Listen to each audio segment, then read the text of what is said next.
Morocco ম্যাচে Mbappe মাঠে নামার আগে ফরাসি অধিনায়ককে ব্ল্যাক ম্যাজিক করে প্যারাগুয়ের সমর্থকরা। তারপরে মাঠে নেমেই পেনাল্টি মিস এমবাপ্পের। চারদিকে রব একটাই, ব্ল্যাক ম্যাজিকই কি তাহলে এমবাপ্পে আর ফ্রান্সের বিদায়?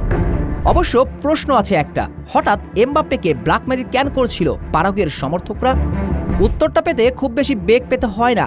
রাউন্ড অফ 32-এ প্যারাগুয়ের বিপক্ষে মাঠে নেমেছিল ফ্রান্স। ওই ম্যাচে এমবাপ্পের গোলে স্বপ্ন ভেঙেছিল প্যারাগুয়ের। শুধু তাই নয়, পুরো ম্যাচে রিয়াল মাদ্রিদ সুপারস্টারের সঙ্গে লা আল বিরোহা ফুটবলারদের বাগবতিনটা লেগেই ছিল।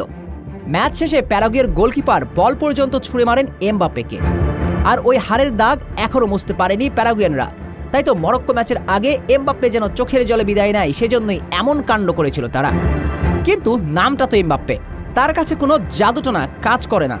সবকিছুকে বৃদ্ধাঙ্গুল দেখিয়ে ছুটলেন মাঠে। কেন এমবাপ্পে চ্যাম্পিয়ন ফুটবলার? এমবাপ্পে যে লিওনেল মেসির সতীর্থ ছিলেন তা দেখল পুরো বিশ্ব।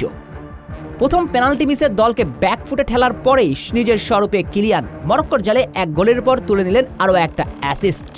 কোনো বদদোয়া কাজ করল না সাবেক পিএসজি তারকার কাছে, একেবারেই যেন লিওনেল মেসির কার্বন কপি। তাই তো কোনো ম্যাচ না খেলেও প্যারাগুয়ের সমর্থকরা আরও একবার কান্না করল।